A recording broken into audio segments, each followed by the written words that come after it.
మన ప్రభువు అయిన యేసుక్రీస్తు నామములో మీ అందరికీ నా హృదయపూర్వకమైన వందనాలు. దేవుడి దినమంతా మీకు తోడై ఉండి మిమ్మల్ని ఆశీర్వదించి దీవించి కాపాడునుగాక. పరిశుద్ధ గ్రంథంలో నుండి యోహాను రాసిన 3వ పత్రిక 1వ అధ్యాయం 2వ వాక్యాన్ని నేను చదువుతూ ఉన్నాను. మీ పరిశుద్ధ గ్రంథమైన బైబిల్ తెరిచి చూడండి.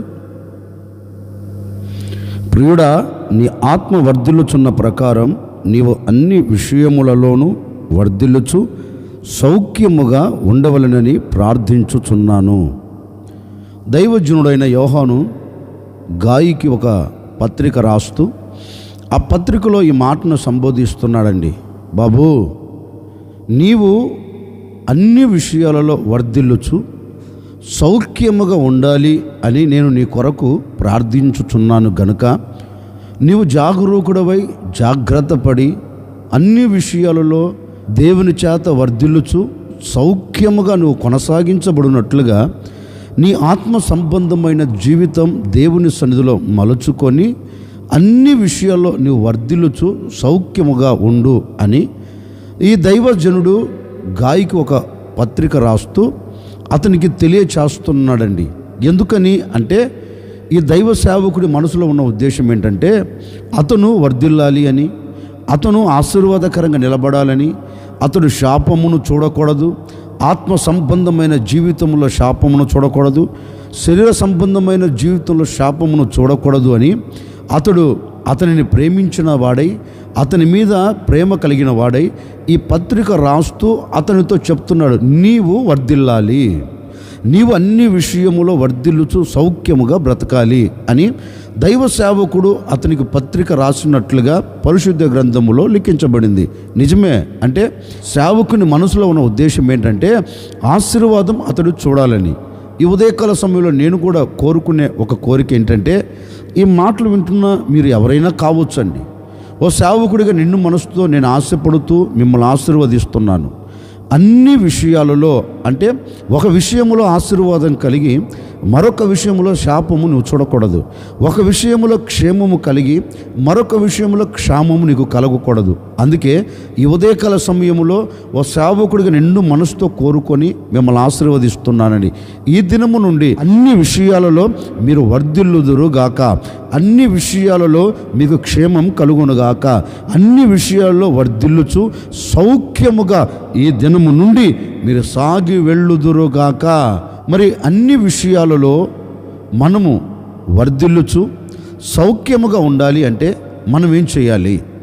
పరిశుద్ధ గ్రంథంలో నుండి దైవజనుడైన పౌలు రాసిన 1 తిమోతి పత్రిక 3వ అధ్యాయం 11వ వాక్యం చివరి లైన్లో నేను చదువుతూ ఉన్నాను. మీ పరిశుద్ధ గ్రంథమైన బైబిల్ తెరచి చూడండి. అన్ని విషయములలో నమ్మకమైన వారునై ఉండవలెను. దైవజనుడైన పౌలు తిమోతికి పత్రిక రాస్తూ తిమోతితో చెప్తున్నారు, తిమోతి, నీకు అప్పగించబడిన సంఘం దేవుని సన్నిధిలో ఎలా ఉండాలి అంటే నమ్మకమైన వారిగా మీరు దేవుని సన్నిధిలో కనపడుతూ నమ్మకంగా మీరు కొనసాగించబడాలి అని దైవజనుడు పౌలు తిమోతికి చెప్పినట్లుగా లేఖనములో గ్రంథస్థము చేయబడింది.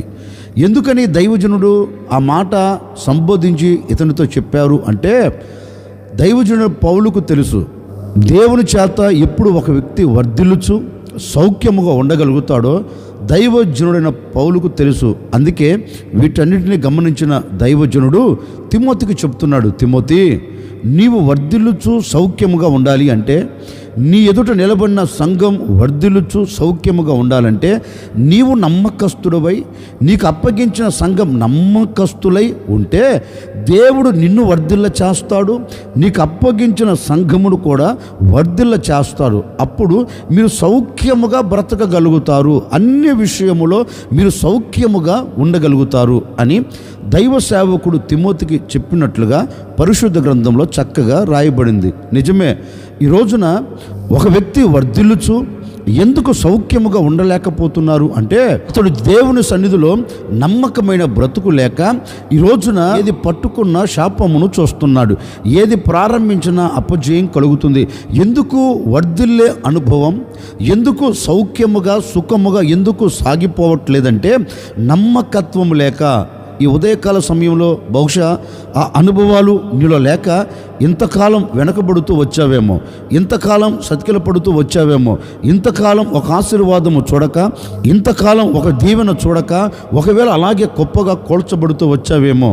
ఈ ఉదయకాల సమయంలో నీవు గ్రహించవలసినది, నేను నా దేవుని సన్నిధిలో నమ్మకంగా బ్రతుకుతాను, నా దేవుని సన్నిధిలో నమ్మకంగా నేను జీవిస్తాను అని ఒక నిర్ణయం నీవు తీసుకోగలిగితేనండి, ఈ దినము నుండి నా దేవుడు నీ నమ్మకత్వమును బట్టి నిన్ను వర్ధిల్ల చేయబోతూ ఉన్నాడు.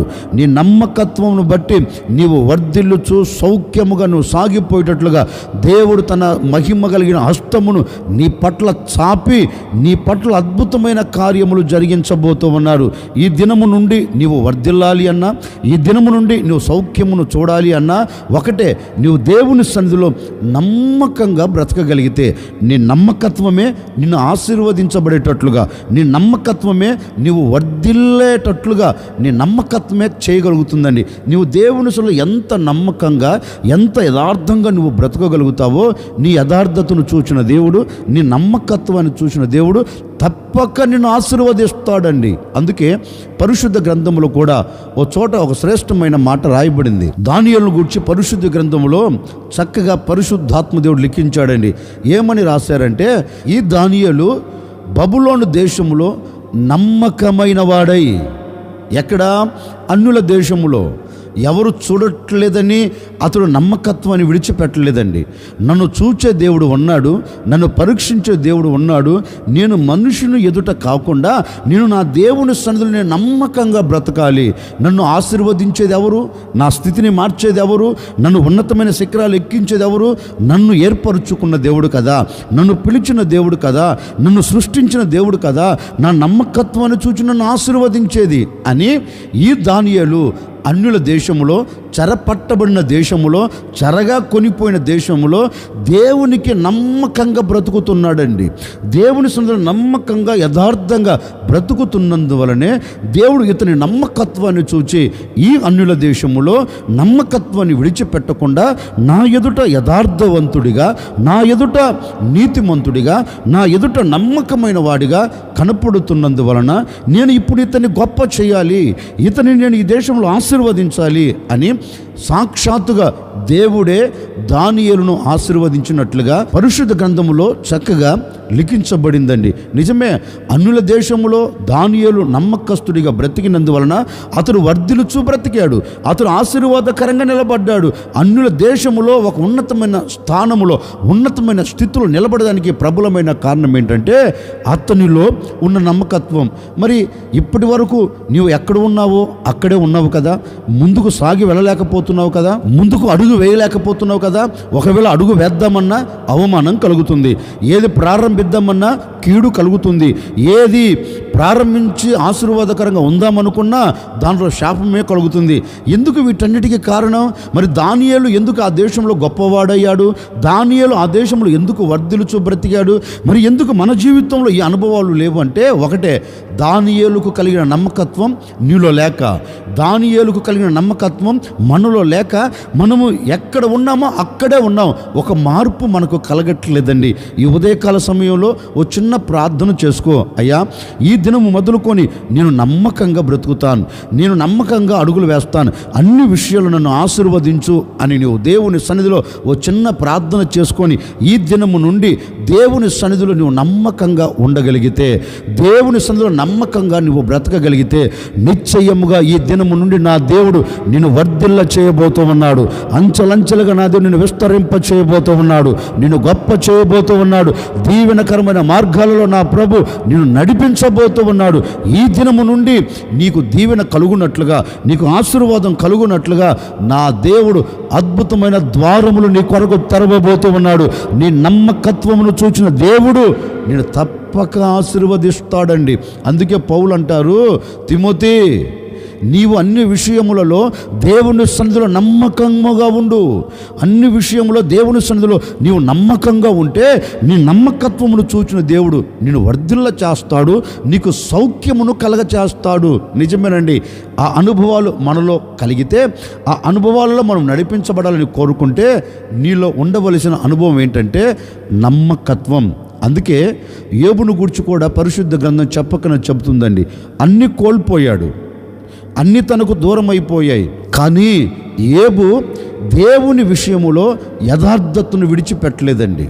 అతనికి ప్రతికూలమైనవి కలిగాయి, అతనికి విపత్తులు జరిగాయి, అతనికి నష్టం కలిగింది. కానీ దేవుని సన్నిధిలో నమ్మకంగా యథార్థతను విడిచిపెట్టకుండా అతడు నమ్మకంగా బ్రతికినందువలన వాక్యం సెలవిస్తుంది, అతడు రెండంతల దీవెన పొందెను. ఎందుకని అతడు అంతటి స్థితిలోనికి ఆ ఆశీర్వాదం ఎందుకు చూడగలిగాడంటే లేఖనం అంటుంది, ప్రతికూలతలో కూడా నమ్మకంగా ఉన్నాడండి, ప్రతికూలతలో కూడా యథార్థతను విడిచిపెట్టలేదండి.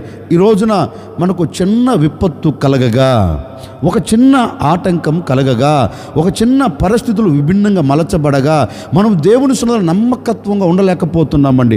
దేవుని సన్నిధికి దూరం అవుతాం. దేవుని సన్నిధిలో ఉండవలసిన మనం దేవుని సన్నిధిని విడిచి దేవుడు నాకు ఏం మేలు చేశాడులే, దేవుడు నా పట్ల ఏ కార్యం చేశాడులే, నేనెందుకు నమ్మకంగా ఉండాలి, నేనెందుకు నమ్మకంగా రావాలి అనే ఆలోచన మనకు కలుగుతుందండి. ఆ ధోరణిలో మనం నడిపించబడుతాం. అందుకే ఈనాటి వరకు సతకిలబడిపోతూ వచ్చాం. కానీ యోబు అలా చేయలేదండి. ప్రతికూలతలు కలుగుతున్నా, అవమానాలు కలుగుతున్నా, కన్నుల ముందు అన్నీ కోల్పోయినా, శరీరం తనకు సహకరించకపోయినా దేవుని సన్నిధిలో యథార్థతను విడవక, దేవుని మీద నమ్మకత్వాన్ని విడిచిపెట్టకుండా ఏదో ఒకరోజు నా ప్రభు కార్యం చేస్తాడు, నా దేవుడు నన్ను విడిచిపెట్టడు, నా దేవుడు తప్పక నన్ను కరుణిస్తాడు, నమ్మకముగా నేను నా దేవుని సన్నిధిలో ఉంటే నా దేవుడు ఆశీర్వదించిన ప్రారంభిస్తాడు అనే ఒక నమ్మకం అతనిలో కలిగినందువలన దేవుడు అంచెలంచెలుగా అతన్ని అత్యధికముగా ఆశీర్వదించను. ఈ ఉదయకాల సమయంలో నేను కూడా కోరుకుంటున్నానండి, ఒకవేళ ఈనాటి వరకు ప్రతికూలతలు కలిగాయా, ఈనాటి వరకు అవమానాలు కలిగాయా, ఈనాటి వరకు సమస్యలు నీ ముంగిటి నిలబడి సమస్యల సుడిగుండాలలో ఒకవేళ నువ్వు అలాగే కుప్పగా కోల్చబడ్డావా, అన్నీ కలుగుతున్నప్పటికీ దేవుని మీద నమ్మకమును విడిచిపెట్టి నమ్మకముగా ఉండవలసిన నువ్వు నమ్మకత్వానికి దూరం అయిపోయావా? ఈరోజు ఏవి కలుగుతున్నా, ఏవి నీ ముంగిటి నిలబడినా, ఏవి నిన్ను భయపెడుతున్నా నమ్మకముగా దేవుని సన్నిధిలో నీవు ఉండగలిగితే నీ నమ్మకత్వమును చూచిన దేవుడు అన్నిటి మీద నీకు ఆశీర్వాదం కలగ చేయబోతూ ఉన్నాడు, అన్నిటి మీద నీకు జయమునివ్వబోతూ ఉన్నాడు, అన్నిటి మీద నీవు సౌఖ్యముగాను వర్ధిల్లుచు బ్రతికేటట్లుగా నా ప్రభు అద్భుతమైన కార్యము జరిగించబోతూ ఉన్నాడు. నీవు అన్ని విషయాలు వర్ధిల్లుచు సౌఖ్యముగా ఉండాలి అంటే లేఖనం అంటుంది, నీవు అన్ని విషయాల్లో నమ్మకముగా ఉంటే నీ నమ్మకత్వాన్ని చూచిన దేవుడు నీవు వర్ధిల్లుచు సౌఖ్యముగా ఉండేటట్లుగా ఆయన హస్తమును చాపి నిన్ను వర్ధిల్ల చేస్తాడు. అందుకే యోహాను అంటాడు, ప్రియుడా నీ ఆత్మ వర్ధిల్లుచున్న ప్రకారం నీవు అన్ని విషయములో సౌఖ్యముగా ఉండాలి. అన్ని విషయములో మనం వర్ధిల్లుచు సౌఖ్యముగా ఉండాలి అంటే లేఖనం అంటుంది, నమ్మకస్తులై ఉండినప్పుడు మనం అన్ని విషయాల్లో సౌఖ్యముగా వర్ధిల్లుచు మనం బ్రతకగలుగుతాం. ఈ ఉదయకాల సమయంలో నేను కోరుకుంటున్నానండి, మీరు వర్ధిల్లుచు సౌఖ్యముగా అన్ని విషయాలలో మీరు సాగి వెళ్ళుదురుగాక, అన్ని విషయాలలో మీరు ఆశీర్వదించబడుదురుగాక, అన్ని విషయాలలో మీకు దీవెన కలుగునుగాక. అన్ని విషయాలలో మనం వర్ధిల్లుచు సౌఖ్యముగా ఉండాలి అంటే మనం ఏం చేయాలి? ఒకటి, నమ్మకస్తులమై ఉండాలి. మరొక మాట, అన్ని విషయములలో మనం వర్ధిల్లుచు సౌఖ్యముగా ఉండాలి అంటే మనం ఏం చేయాలి? దైవజనుడైన పౌలు కొలసీలకు రాసిన పత్రిక 1వ అధ్యాయం 10వ వాక్యాన్ని నేను చదువుతూ ఉన్నాను. అన్ని విషయములలో ప్రభువుని సంతోషపెట్టునట్లు ఆయనకు తగినట్టుగా నడుచుకొనవలెను. దైవజనుడైన పౌలు సంఘానికి ఒక పత్రిక రాస్తూ ఆ పత్రికలో ఈ మాట చెప్తున్నాడు, సంఘస్థులారా మీరు ఏం చేయాలి అంటే ప్రభువుని సంతోషపెట్టాలి. అన్ని విషయములలో ప్రభువుని మాత్రమే మీరు సంతోషపెట్టాలి. ఎందుకు దైవ సేవకుడు ఈ మాట వారితో చెప్పి ఉంటాడు అంటే, ఆ సంఘస్థులు ఒకవేళ మనుషులను సంతోషపెడుతున్నారేమో, ఆ సంఘస్థులు ఒకరిని ఒకరు సంతోషపెడుతూ దేవునికి దుఃఖాన్ని కలగచేస్తున్నారేమో. వీటన్నిటిని బహుశా గమనించినట్టు ఉన్నాడు దైవజనుడు. వీటన్నిటిని దైవజనుడు తెలుసుకున్నట్టున్నాడు. అందుకే దేవునికి ఈ ప్రజలు ఎక్కడ దూరమైపోతారు అని ఒక భయముతో, ఎక్కడ దేవుని కోపం ఈ ప్రజల మీదకి వచ్చి పడుతుందో అనే ఒక బాధతో ఆ ప్రజలతో చెప్తున్నాడు, సంఘస్థులారా, ఇప్పటి వరకు మీరు మనుషులను సంతోషపెట్టారు. ఇక మీదట మనుషులను కాకుండా మీరు ఎవరిని సంతోషపెడతారంటే మిమ్మల్ని పిలిచిన దేవుణ్ణి సంతోషపెట్టండి. మిమ్మల్ని సృష్టించిన సృష్టికర్తను సంతోషపెట్టండి, మనుషులను కాదు. పౌలు అంటాడండి, నేను మనుషులను సంతోషపెట్టు వాడనైతే నేను దేవునికి దాసులను కాను. ఎందుకంటే నా ద్వారా మనిషి సంతోషించబడుతున్నాడు, నా ద్వారా దేవుడు దుఃఖపడుతున్నాడు కనుక నేను దేవునికి దాసుడిగా ఉండలేను. అందుకే ఈ సంఘంతో కూడా అంటారు, బాబు మనుషులను కాదు మీరు సంతోష పెట్టవలసింది, మీ కొరకు రక్తము చిందించిన దేవుడు మీ విషయంలో సంతోషపడాలి. నీవు ఏ పని చేస్తున్నా ఆ పని ద్వారా దేవునికి సంతోషం కలగాలి. నీవు ఎక్కడ అడుగు వేస్తున్నా అక్కడ దేవుడు సంతోషించాలి. అలాగా మీరు బ్రతకండి అంటూ ఈ దైవ సేవకుడు సంఘానికి ఈ మాట చెప్తున్నారు. అన్ని విషయాలలో మనల్ని బట్టి ప్రభు ఏం చేయాలి? సంతోషపడాలి. ఒక్కసారి ఆలోచిద్దామండి, ఎందుకు మనము వర్ధిల్లలేకపోతున్నాం? ఎందుకు సౌఖ్యముగా సుఖముగా నెమ్మదిగా బ్రతకలేకపోతున్నామంటే మన ద్వారా దేవుడు సంతోషపడట్లేదు. మన ద్వారా దేవునికి దుఃఖం కలుగుతుంది. ఎందుకు దుఃఖం కలుగుతుంది అంటే మనం నడుస్తున్న నడవడిక వలన దేవుడు దుఃఖపడుతున్నాడండి. మనం చేస్తున్న ప్రవర్తనను బట్టి దేవుడు దుఃఖపడుతున్నాడంటే మనం చేస్తున్న దానిని బట్టి దేవుడు సంతోషపడట్లేదు. మనం చేస్తున్న దానిని బట్టి దేవుడు దుఃఖపడుతున్నాడు. అందుకే మనం వర్ధిల్లలేకపోతున్నాం. అందుకే దైవజనుడైన పౌలు సంఘానికి రాస్తారు, సంఘమా, మీరు ఆయనను సంతోషపెడుతూ ఆయన నచ్చిన మార్గాల్లో మీరు నడిపించబడుతూ మీరు అడుగులు ముందుకు వేయగలిగితే నిశ్చయముగా ఆయన మిమ్మల్ని ఏం చేస్తాడంటే వర్ధిల్ల చేస్తాడు, మీకు సౌఖ్యం కలుగుతుంది అని ఆ సంఘానికి చెప్తున్నారండి. ఈ ఉదయకాల సమయంలో నేను కూడా మీతో చెప్పాలనుకున్న మాట ఏంటంటే, మన నడవడికను బట్టి మన ప్రవర్తనను బట్టి మనము సౌఖ్యముగాను వర్ధిల్లుచు బ్రతకలేకపోతున్నామేమో. అంటే మనిషికి నచ్చినట్లుగా మనం బ్రతుకుతున్నందువలన దేవుని ద్వారా వచ్చే ఆశీర్వాదం మనం చూడలేకపోతున్నామండి. మనుషునికి నచ్చినట్టుగా మనం నడిపించబడుతున్నందువలన దేవుడు మన పట్ల ఏ కార్యమును జరిగించలేకపోతున్నాడు. అందుకే మనం వర్ధిల్లలేక అలాగే కృషించిపోతున్నాం. ఏది ప్రారంభించినా, ఏది పట్టుకున్నా, ఏది పూనుకొనినా ఒక ఆశీర్వాదం లేదు అంటే ఒక్కటే మనం గ్రహించాలి, మన నడవడిక మనిషికి నచ్చినట్టుగా ఉంది, దేవునికి నచ్చినట్టుగా కాదు. అందుకే దైవజనుడు పౌలు అంటారు, ఆయనకు తగినట్లుగా, ఆయనకు ఇష్టము ఉండినట్లుగా మీరు నడుచుకోవాలి. అప్పుడు ఆయన మిమ్మును బట్టి ఏం చేస్తాడంటే సంతోషపడుతాడు. ఆయన సంతోషపడి మీరు అన్ని విషయములు వర్ధిల్లేటట్లుగా, మీరు అన్ని విషయములలో ఆయన సంతోషపరిచారు కదా, అందుకని ఆయన అన్ని విషయములలో మీకు ఏం చేస్తాడంటే మీరు వర్ధిల్లుచు సౌఖ్యముగా ఉండేటట్లుగా ఆయన అద్భుతమైన కార్యములు జరిగిస్తాడు. కనుక అన్ని విషయాలలో ఆయనకు అనుగుణంగా మీరు నడుచుకుంటే తప్పక మీరు ఎక్కడ అడుగు పెట్టినా, ఏది పని ప్రారంభించినా దాంట్లో ఒక ఆశీర్వాదాన్ని మీరు చూడగలుగుతారు. ఈ ఉదయకాల సమయంలో నేను కూడా కోరుకునే కోరిక ఏంటంటే, ఇంతకాలం ప్రయాసపడుతూ వచ్చావు కదా, ఇంతకాలం కష్టపడుతూ వచ్చావు కదా, తగిన ప్రయాసకు తగిన కష్టమునకు ఏమైనా ఒక ఆశీర్వాదం చూడగలిగావంటే ఆశీర్వాదమునకు బదులు శాపము చూస్తూ వచ్చావు. ఈ ఉదయకాల సమయంలో ఒక్కటే, అయ్యా నేను మనుషులను కాకుండా నిన్ను సంతోషపెడతాను, మనుషులను కాకుండా నీకు ఆనందాన్ని తీసుకొని వస్తాను గనుక అన్ని విషయములు నన్ను ఆశీర్వదించు అని దేవుని పాదాలు పట్టుకొని ఈ దినము నుండి అన్ని విషయాలలో నీవు దేవునిని సంతోషపెట్టగలిగితే నీ నడవడికలో, నీ ప్రవర్తనలో, నీ మాటలో, నీ చూపులో, అన్ని విషయాలలో నీవు దేవునిని సంతోష పెట్టగలిగితే నిశ్చయముగా నిన్ను కూడా నా దేవుడు అన్ని విషయాలలో వర్ధిల్లుచు సౌఖ్యముగా ఉండేటట్లుగా అద్భుతం చేయబోతూ ఉన్నాడు. ఈ దినము నుండి నీవు ఏది ప్రారంభించినా, ఈ దినము నుండి నీవు ఏది పట్టుకున్నా, ఈ దినము నుండి ఎక్కడ అడుగు పెట్టినా అక్కడ నా దేవుడు నీవు వర్ధిల్లేటట్లుగా అద్భుతం చేయబోతూ ఉన్నాడు. అక్కడ నా దేవుడు నిన్ను ఆశీర్వాదకరంగా నిలబెట్టబోతున్నాడు. అక్కడ నా దేవుడు నీ శాపమును కొట్టివేయబోతూ ఉన్నాడు.